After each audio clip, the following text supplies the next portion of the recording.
You want the truth, the whole truth, and nothing but the truth? You can't handle the truth!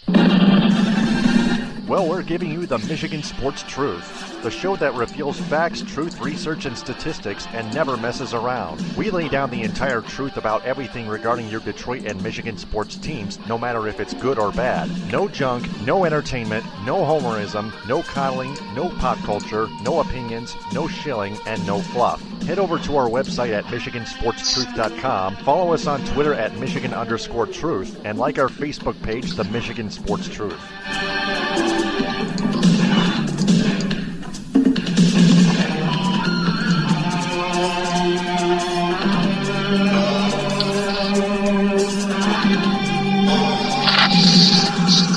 The hosts of the Michigan Sports Truth podcast do not take any suggestions or criticism from any member of its audience on how it should be run. It is up to the host to decide what they want to cover. They also do not intend to be any amount of popular in any way, shape, form, or fashion. Additionally, the views of the audience, right or wrong, do not reflect the actual truth revealed on this program.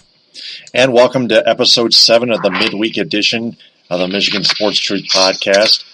Taylor Phillips and Ed Smith. Follow me on Twitter at DT2Phillips. Follow Ed Smith on Twitter at EdSmith313. Got a lot of stuff to discuss, Ed. Oh, definitely so. Everything's gone on down in the past week, sports-wise. You know, we're starting to wrap up in two leagues right now with both the NBA and NHL finals. One with a fresh matchup, the other with a not-so-fresh matchup. By the way, it's coming towards the peak of the summer here in the sports world. So it seems like a good time more than ever to get to it. Yeah, absolutely. So we're going to start off with the Pistons here. Left sideline, 3, and he answers. First, I want your take on the Pistons hiring former Memphis Grizzlies Vice President Ed Stefanski as the front office senior advisor, and then we'll get to the What's Your Grade segment. So take it away. All right, from what we can tell, what the Pistons have done here, they've hired Ed Stefanski as advisor of sorts to help shape how the rest of the team will fill out the rest of the front office roles in the wake of parting ways with Stan Van Gundy, not only as head coach, but also as general manager and team president, general manager, team president, however you want to phrase that. Either way, Stan Van Gundy is gone from his post from the front office in addition to coaching. So, obviously the new landscape going forward here is the Pistons want to have a more separate approach to the ordeal. To this matter, whether it be having someone with a different experience or a different mindset whatsoever, they want their head coach and their GM to be two different people, obviously. So with the promotion recently of Arntel to team president, you have to wonder who was going to fill in that GM spot. You don't know, you still don't know, have a more definitive person or leading candidate to fill that spot, but it is clear that we're one step closer with the hiring of Stefanski. Now, it should be noted that, as was reported, it seems that what the Pistons are trying to do is trying to attract services of Dwayne Casey, the recently fired Toronto Raptors head coach, who did just recently win the Coach of the Year award.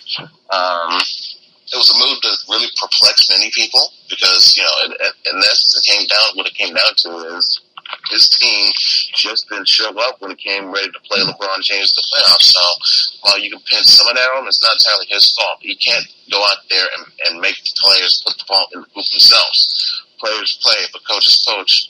But at the end of the day, it's the players out there playing. So I think Casey didn't deserve to get fired. But it is what it is. It's the nature of the business in some instances. So if one team didn't appreciate his services, I'm sure another team will gladly be the one to be the next team to get his services. Now, it should be worth noting that there is some ties, some connection between Stefanski and Casey, because I believe when Casey was still around with the Toronto organization back in 2011 or so, Stefanski was actually there as the team's GM, which is an interesting story, a story of itself, because the history between Stefanski and the Raptors actually go back several years further, when he actually was the one who fleeced them into trading Vince Carter to the New Jersey Nets when he was the GM up at the time as well. So Stefanski isn't some, his name is not as noticeable to those that may be following this news more casually, but to those who know basketball, this would be as not too much of a surprising move considering who's hiring, who's been hired, and who the top priority may be in terms of finding that head coach replacement. Now, who knows? It could be Dwayne Casey, it could be Becky Hammond, which I would not have a problem with at all. I think, obviously, if you could come from the tree of Greg Popovich and you have a long and storied resume and it stacks up and speaks for itself, you deserve a spot to coach in this league, regardless of what gender you are. So, if it's with my team, I'm even taking more of a personal pride up front to it. At the end, it comes down to can she coach and can this team win games? It doesn't matter to me what gender you are or what color or look or whatever. But I can see why some people would be hesitant because they think they don't want to be that first team to take the risk, and then it blows up in their face. Which is, hey, I've seen plenty of other bad coaches get chance after chance after chance. And it works out just fine for them. So I wouldn't mind giving a woman the same luxury. So whether it be in Detroit or someone else, I do hope Becky Hammond does land a job somewhere. As a head coach, because I think she deserves it. She more than deserves it. And that's all I can say about that front. But in terms of Casey, that will be a very interesting development because I figured, hey, this will be a good chance for the Pistons to strike while the iron is hot. Instead of letting this play out, you could lose him the way you did David Fizdale to the Knicks or Mark Budenholzer to the Milwaukee Bucks. So this is mostly as close to a third strike as you could possibly get in terms of finding a quality head coach in this offseason. So even if they still have to wait till later to get the GM sorted out, and they probably would want to pick the GM first before they can, whole little thing, have the GM pick their head coach. I would rather they actually try to get the head coach first before, the best available option walks away and you're left with, in some sense, the consolation prize. Not to mention the team president. Exactly. Well, isn't that what Tellum is this new promotion, basically? You got a kicked up promotion to that job? Not that I heard of until this, but I guess so. Yeah. But we'll get to the head coaches and the front office revamp nominees for a second. But let's get to the What's Your Grade segment on Stefanski here. Pencils down, everyone. It's time to find out what's your I think grade. I would give it a B. A B? It seems like because it's only, we don't know exactly how this whole thing will end out. Will be the result of Stefanski being brought on as his advisory role. Can he deliver and help with the Pistons finding a quality head coach replacement for Stan Van Gundy? And can he find a more than suitable replacement in terms of recognition and name ability and availability at the same time for the general manager spot? So it seems like a good hire for the Pistons up to now, but I want to wait to see how it all plays out, full circle and full picture.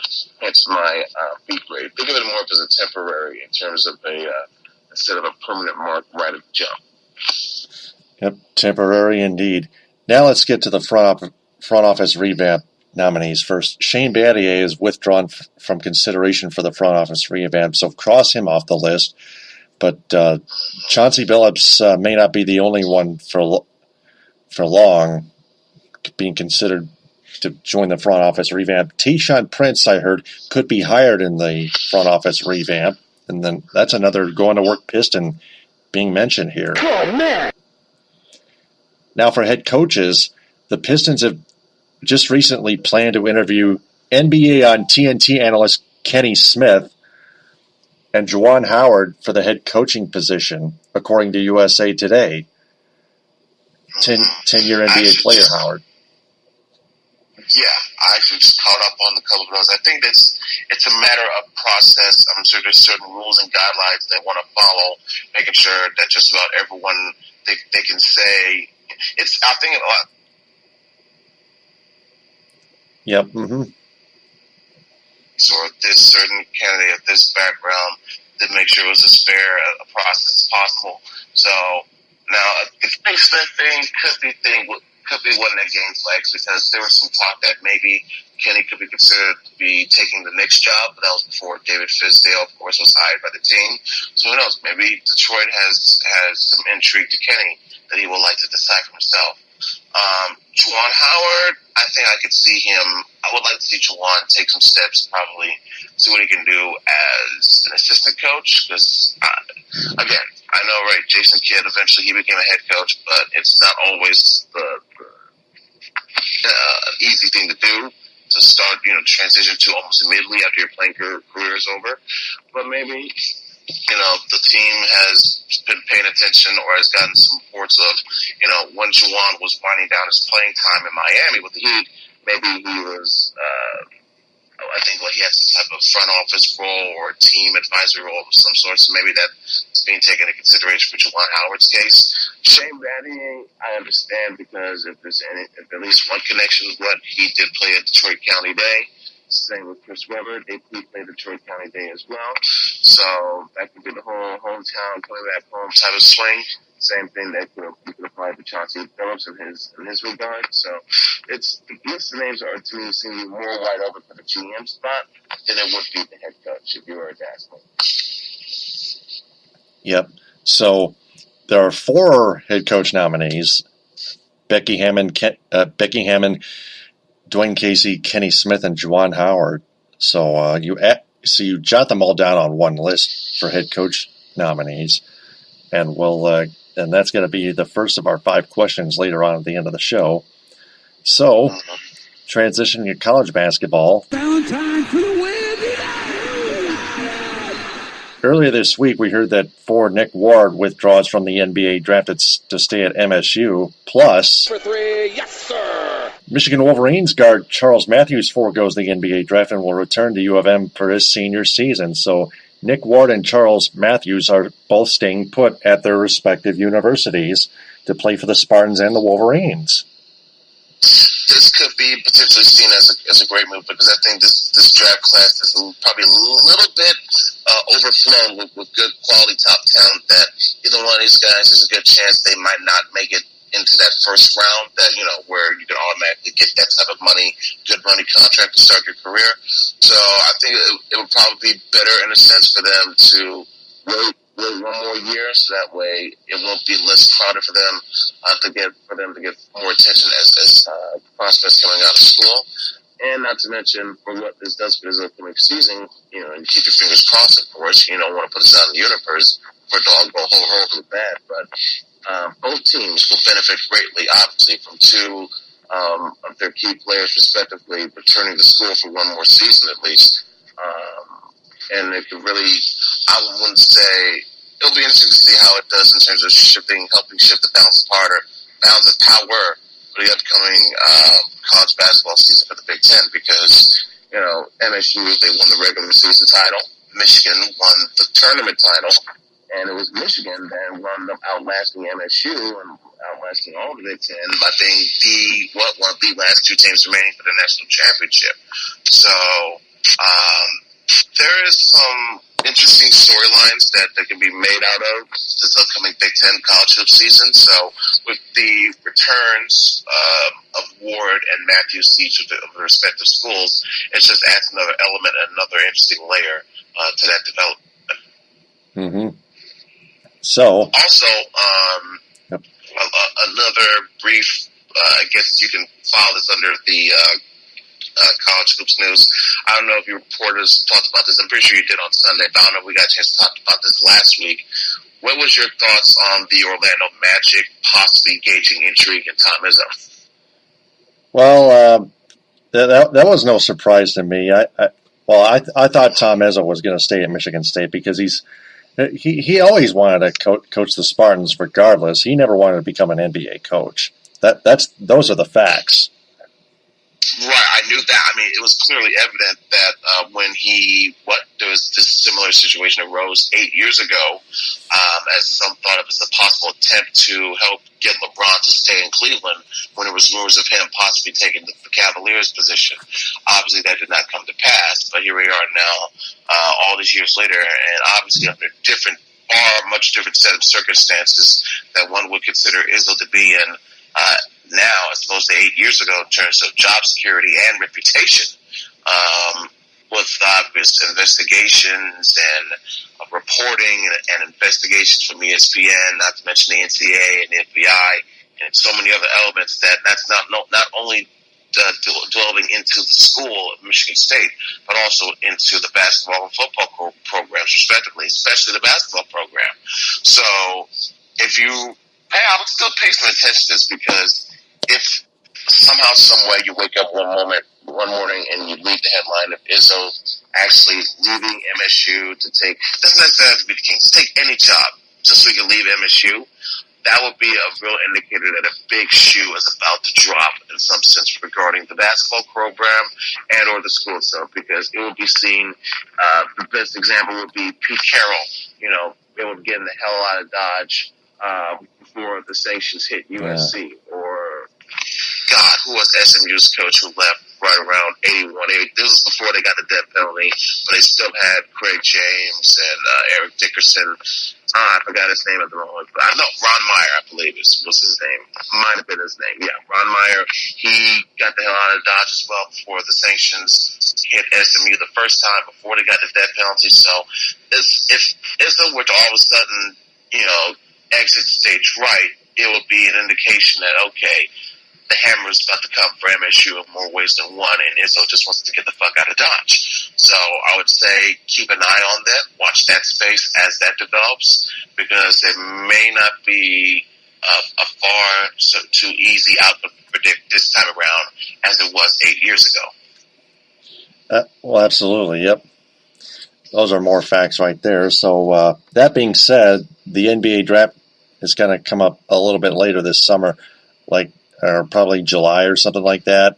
But the Pistons still have plenty of time, but they better fill up the front office real soon before the NBA draft starts to bottle everything up. You would hope to have everything all sewn up, in the immediate aftermath of the finals. Depending on how long this series goes, but no later than right before the draft. Speaking of which, it'll be interesting to see how Miles Bridges and Mo Wagner go, respectively, in this draft. I think Bridges probably is considered a top 10 safe pick, or top 15. Wagner, late first round, is that where it seems to be trending right now, Taylor? Somewhere like that. We'll have to look it up. But also taken into consideration with Nick Ward and Charles Matthews staying put at their respective universities to play for the blue and green, the green and blue, that could very well either possibly move the Pistons up to either 41 or 40 or even higher, because there are many there may be a few others that are withdrawing from the NBA draft to stay at their universities as well. Maybe an indication of what the Pistons could possibly trade up. I don't know. They've already given away so much of their assets with the Blake Griffin trade. I don't know what else they could have to give up in terms of moving up a couple more measly spots in the second round. But it'll be interesting to see how that draft order ultimately goes. Yeah, well, to trade up, the Pistons are going to have to hire a new GM or team president to try to do so.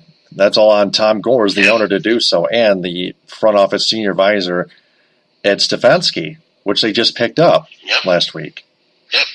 Yeah, this is all part of the project. Obviously, as I think you can tell, this has all been spearheaded by Gores. So far, so good. I'm willing to give him props on that. If it comes down and has what seemed to be as a solid hire for both GM and coach, then hey, all right. Gores will deserve more undeserved praise for this, but still, it is a process. You don't want to crown them as champions of anything, because you don't even have a coach yet, let alone a GM to help put the pieces in place to start this process, start this journey. But so far, so good. I like what Gores is doing so far. Yep. Mm-hmm. So that's all basketball talk. Covered a hell of a lot of ground right there, so we're going to transition to baseball. That one is long gone. A lot of ground to cover there. The Tigers taking 2 of the first 3 against the Angels, the Los Angeles Angels. You can no longer call them the Los Angeles Angels of Anaheim, just the Los Angeles Angels now, even though they're their ballpark is still in Anaheim. Tigers win 9-3, they lose 9-2, and then they win 6-1 in a game where Shohei Ohtani was projected to start. He only gave up one run, and so did Mike Fiers, of all people. He's actually, the last two starts, probably Mike Fiers has been really dang good. Tigers host the Angels Thursday at 1:10. And then the Toronto Blue Jays come into town Friday at 7:10, Saturday at 4:10, Sunday at 1:10. But the Tigers, again, still stay in mediocre in the AL Comedy Central Division. So just to keep the Tiger fans posted everywhere where they stand. What is their record right now? 25-30. All right, they're more than a quarter of a way to 100 losses. Excellent. See Yep. if they can get to 50 before the end of July. Before the end of July. Do the math. Yep. Also heard that Miguel Cabrera wants to finish his career in Detroit with the Tigers despite the rebuild. Yeah, and we knew this was coming because there's nowhere that Miguel could have gone, and no team could afford him. It's way too pricey, way too expensive. All these factors blend in. Not to mention he is more closer to the end of his prime than he would be to the tail, to the apex of it. Not to mention of all the injuries, issues with his body and health that he's gone through, and the fact, all that into consideration. And of course, Biggie has attitude problems that flare up from time to time, and that's putting it mildly, by the way. And I think this is another recent example of him versus the fans, so to speak, with the issue of him playing hurt versus not playing hurt.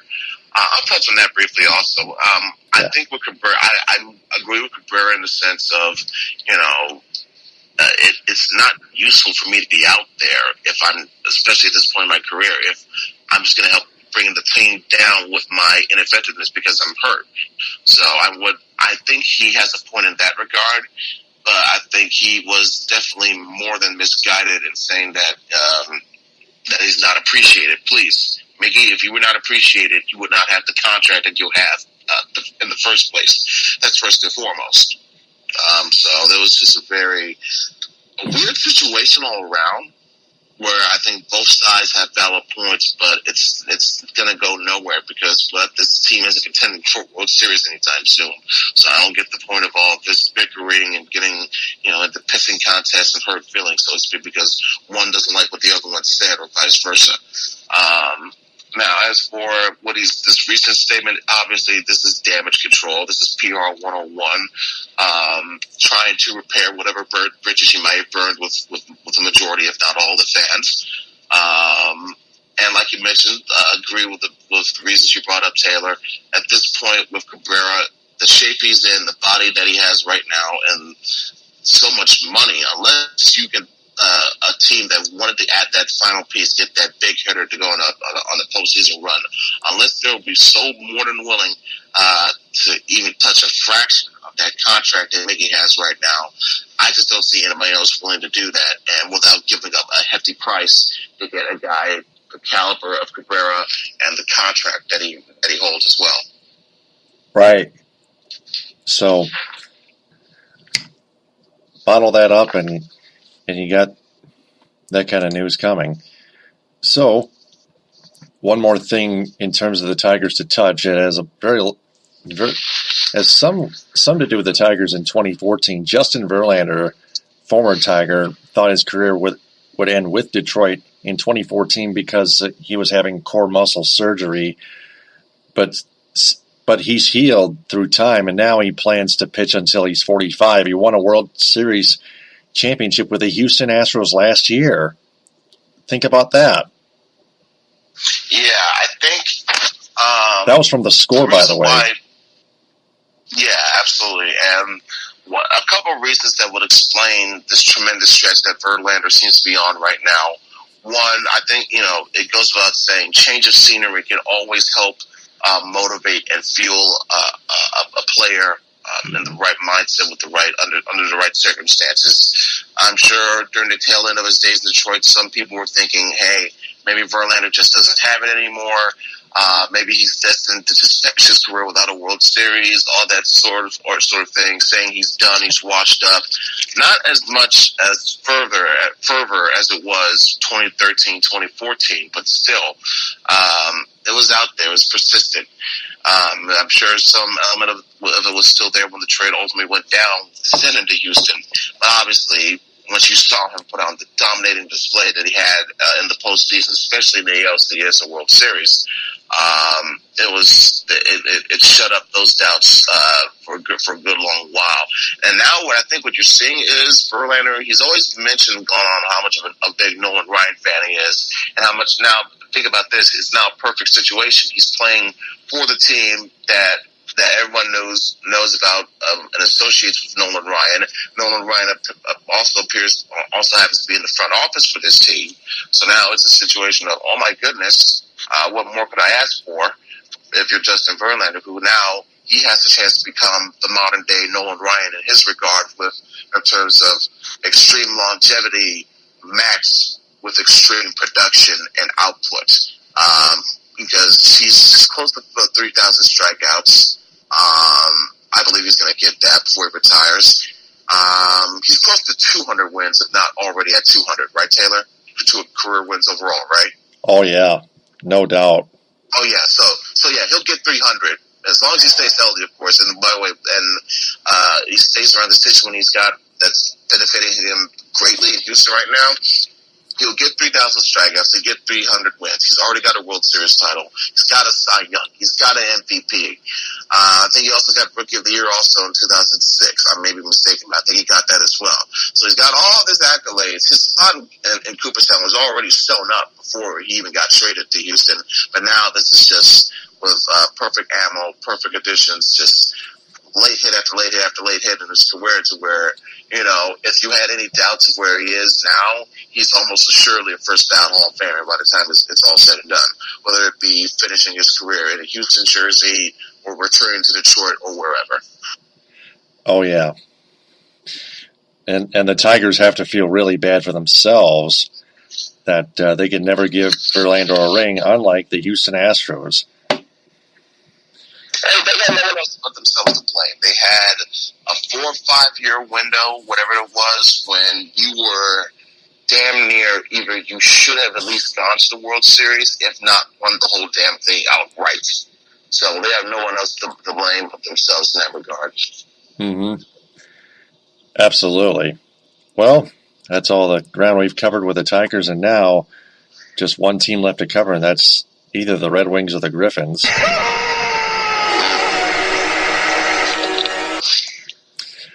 Former Grand Rapids Griffins head coach Todd Nelson is leaving the Griffins to join the Dallas Stars coaching staff, and as a reminder of former Red Wings assistant general manager Jim Nill becoming the Stars general manager after serving under general manager Ken Holland. But Todd Nelson won a Calder Cup with the Griffins in 2017, but knocked out in the first round by the Manitoba Moose in the first round of the AHL Calder Cup playoffs. But this is pretty similar, except for the head coach and assistant coaching staff and the general manager and the front office back then. Yeah, it gives a very nice touch of coincidence, so to speak, when you consider the system, situation, and the team that you're going to instead of remaining to be with. It could be a coincidence, like I mentioned, so that it'll be a way we could all use to point fun at the falling empire, what they have become. But it'll also be a situation where Nelson, he feels he's ready now to move up to that next step, and it's not. Obviously, he wouldn't mind it if possibly it wasn't with the Red Wings, but it's not so definitive what they're going to do with Blashill. Are they going to fire him this year or next year or midway through, or are they going to extend him for 2 or 3 years? You just don't know. That's just how everything's operated nowadays. It's just not as clear and cohesive as used to be when Mr. I was alive. Now you have Chris Hall and Holland, and it just seems just too murky a situation. So I think Nelson knew, could sense that as well. That's why the first opportunity he got, he started to jump ship. Mm-hmm. Chris Ilitch did order Ken Holland to start the rebuilding process, and Jeff Blashill, remaining as the head coach, as strange as this may seem, is the only option the Red Wings can have if they're going to rebuild. Buck Gino and I went through this, and Todd Nelson leaving the Griffins is going to be another one of our 5 questions as well. And that leads us to just that. So let's get to it. Yeah, it's been a while, but I'm ready to get this, to really encapsulate this week in review. So we'll go ahead and let them rip, Tanner.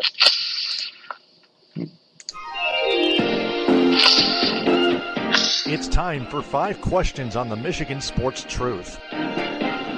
Question number 1. Out of all the Pistons have pursued as their next head coach, which would be the best person for the job? Becky Hammon, Dwayne Casey, Kenny Smith, or Juwan Howard? One of the 4. I would put Casey as my first option, with Becky Hammon as my number 2 afterwards. If there was not a chance we could get Casey, considering the history and how he and Stefanski goes back, then I would have no problem with Becky Hammon with the reasons I brought up. She's disciple. She is from the coach of Popovich. She was groomed through that Spurs organization, so she seems to be more than ready to take up the mantle of being a head coach wherever the hell she wanted to be. More power to her. Whereas with Kenny Smith and Juwan Howard, I actually put Kenny last because for the most part, I've just seen him do TV work now for the past 2 decades. Whereas Juwan, in the twilight of his playing career, probably was getting some, doing some minor stuff, helping out the coaches and the coaching staff, similar basically to what you're seeing. Oh, geez. I think we lost him. Can you hear me? Yeah, I can hear you now. Yeah. Continue on. I was going to say, if you want to correlate what Juwan Howard is going through right now, probably... Come on. There we go. My bad. With the forefront main importance on Hammond and Casey being my preferred choice, but Hammond would be a fine consolation prize. All right. Next question. Question number 2. If only one of the 2 was able to join the Pistons front office, which would be the best, Chauncey Billups or Tayshaun Prince? And which position would he take, the general manager or the president of basketball operations?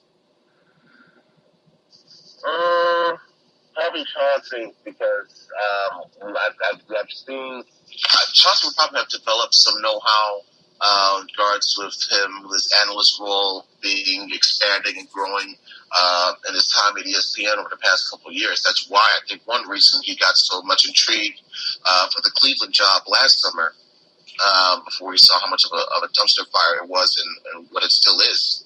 So he got away from that situation, but obviously the nostalgia, the appeal, the love is there. For Chauncey to want it to return to Detroit, the fans would obviously welcome it. He would not mind it as well. So it seems to be a perfect fit for Chauncey. But so it's not so much a knock against Tayshaun. It's more of an argument for why I think Chauncey could be a better choice. So if you're asking me, I'll take Chauncey, and I'll probably have him as my GM. All right. But if he wants to do president, it'll be more power to him. Oh yeah, definitely. I would pick Chauncey Billups as either the president or the GM. So, next question. Question number 3. Would Shane Battier been a better option? Well, it depends, because if you remember some earlier reports, I think Wojnarowski was among those handlers out there. Brent Berry could be a viable option if we wanted to replace Chris Kevin in the front office. So that's one name I haven't fully closed the door on yet. So that's probably one reason why it was going to work out too well in terms of Shane Battier, because there's a chance that the Pistons would prefer and may still get Brent Berry. All right. Next question. Question number 4. Is finishing a career with the Tigers a good idea for Miguel Cabrera? I would say yes. Yeah, you have no choice, right? Yeah, unless he goes, there's a team that wants to win a World Series that will be here now and they have no problem giving up a haul to get Cabrera for his contract. Not so much what he's got left, but mainly to keep that contract. Then fine. I don't think I would find a team of police like they did the Rangers to get Ian Kinsler for Prince Fielder. So maybe it could be another situation here. But other than that, yeah, it's more than likely that maybe the three are playing for the Tigers. Next question. Question number 5. How does Todd Nelson's departure from the Griffins affect the Red Wings farm system? Because the Griffins will now have to look for a head coach. They may just promote from within. That's how, isn't that they did last time? Because Nelson, he was an assistant to Blashill, and then I guess he just got bumped up when Blashill took the Wings job. Is that correct? I feel like mistaken. Yep. So they may go that same route again. All right. So that wraps up our 5 questions segment. So to our audience, if you want to answer those 5 questions, just replay that segment portion of this episode and answer them the best you can without going out of line. We apologize for any technical difficulties if there were any. That said, that is episode 7 of the midweek edition. Before we sign off, we want to remind everyone to share this episode and our entire podcast on social media and have their friends share that as well, because we want to tell them that the Michigan Sports Truth podcast is searching for a wider audience that is fans of sports. So please spread the word about the Michigan Sports Truth podcast on Spreaker, SoundCloud, iHeartRadio, and Apple Podcasts via iTunes, its Facebook page, and its Twitter handle at Michigan_Truth. Ed, fantastic job tonight. Again, as always, we'll talk to you again on the midweek edition, episode 8 next week. No problem. Hopefully Cleveland can steal one of these first 2 games and go over the state finals. Yeah. Mm-hmm. And how about the Vegas Golden Knights and the Washington Capitals in the Stanley Cup final? That series looks like it could go 7 games. Oh yeah, definitely. I'll be excited. I'll be ecstatic for that. Oh man, me too. Either Ovechkin finally gets his cup, or the Vegas team completes an unbelievable story more ways than one. So the narratives are rich with this matchup. Oh yeah. By the way, somebody flip me a coin. Jeez. So I'm Taylor Phillips, and follow me on Twitter at DT2Phillips and Ed Smith at EdSmith313. We'll talk to you next week on episode 8 of the midweek edition. Thanks very much for listening, downloading, and sharing TTFN. Ta-ta for now. The hosts of the Michigan Sports Truth podcast do not take any suggestions or criticism from any member of its audience on how it should be run. It is up to the host to decide what they want to cover. They also do not intend to be any amount of popular in any way, shape, form, or fashion. Additionally, the views of the audience, right or wrong, do not reflect the actual truth revealed on this program.